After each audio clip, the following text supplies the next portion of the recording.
The wind howled across the Wyoming prairie like a lonesome wolf, carrying the bite of early winter. Roslyn Hayes pulled her worn shawl tighter around her shoulders as she stood in the doorway of her small cabin, watching the sun sink behind the distant mountains. The sky burned crimson and gold, but she found no beauty in it anymore. Not since Thomas had been gone, 6 months buried beneath the hard Wyoming earth. The fever had taken him quick, leaving her with nothing but memories, debts, and the child growing inside her. She pressed a weathered hand to her swollen belly as the baby kicked. "Easy now, little one," she whispered. "We'll make it through somehow." Inside, the cabin creaked in the wind, its single room serving as kitchen, bedroom, and parlor. She stirred thin soup on the stove, mostly water, a few shriveled vegetables, and the last of the salt pork. The ledger on the table mocked her with numbers she couldn't meet. The mortgage payment, $37.50, was due in 2 weeks. It might as well have been a fortune. Thomas's rifle and her grandmother's Bible were all she had left of value. She ate slowly, reading a few verses by lamplight, trying to find comfort in words that no longer reached her. Winter was coming. The baby was due in 2 months. And she was running out of everything: food, time, and hope. When she finally lay down, she curled around her belly and whispered, "I'll find a way. I promise." The next afternoon, clouds rolled in from the north, heavy with rain. Roslyn had just checked her empty snares when she heard it, the slow, uneven sound of hooves. She froze, one hand on her belly, the other reaching for Thomas's rifle. A black stallion staggered into view, its rider slumped in the saddle, coat dark with blood. The horse stumbled near the creek, and the man collapsed into the mud. She hesitated. A wounded stranger could mean trouble. But then she heard his faint groan, human, pained, desperate. Her grandmother's voice echoed in memory, "We must help those in need, ma petite." Rifle in hand, she approached. The man's hair was streaked with silver, his clothes too fine for a drifter. "Mister? Can you hear me?" she asked. "Water," he rasped. She fetched a tin cup and knelt beside him. He drank greedily, then fell back with a sigh. "Thank you. I'm sorry to trouble you." "Who shot you?" she asked. He coughed, blood staining his lips. "Doesn't matter. They thought I was dead." "Can you stand?" "My cabin's close." "Doubt I could if my life depended on it," he murmured. "Then we'll find another way." It took nearly an hour to drag him inside. By the time she laid him on her bed, they were both trembling. When she unbuttoned his blood-soaked coat, she saw the wound, ragged, angry, and infected. "What's your name?" she asked. "Benjamin. Benjamin Caldwell." The cloth slipped from her fingers. Benjamin Caldwell, the richest rancher in Wyoming. He saw the shock in her eyes. "Unless there's another fool by that name bleeding on your bed." As she cleaned his wound with the last of her whiskey, he bore it in silence. His voice, when it came, was steady but weak. "You live alone out here?"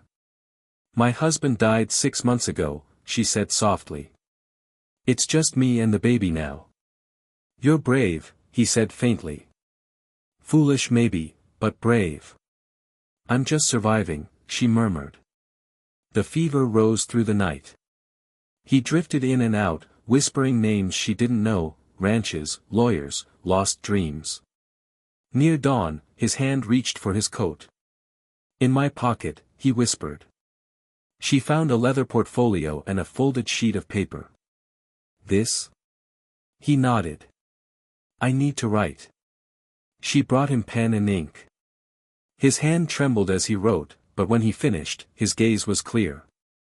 He handed her the page. "Keep this safe." "What is it?" she asked. "My will." Her breath caught. "You can't."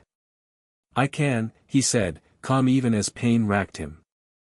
"Everything I own, my land, cattle, the rocking sea and double diamond ranches, it's yours."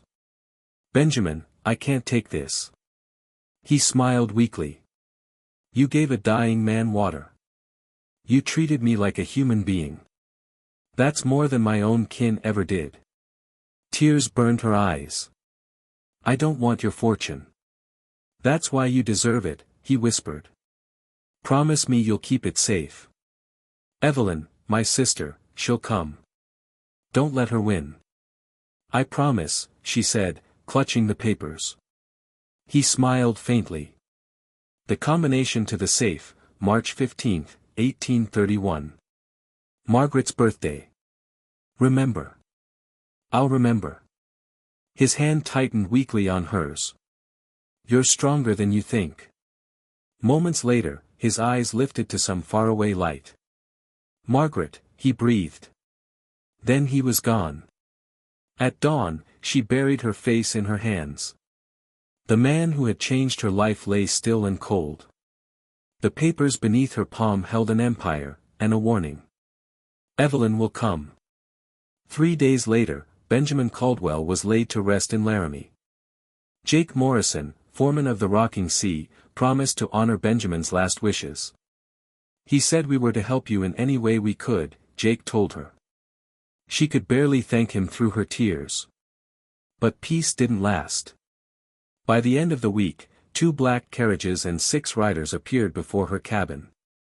Evelyn Caldwell Whitmore, tall, cold, and draped in black silk, stepped down, her eyes sharp as glass. Beside her stood her son, Richard, and a thin man with spectacles, Clarence Petton, attorney. So, Evelyn said, surveying the cabin, this is where my brother died. How quaint.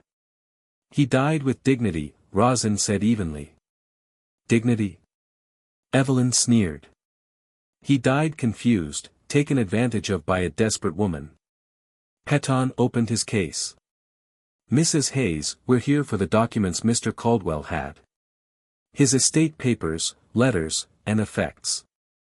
They belong to me, Roslyn said, holding her ground. According to his will.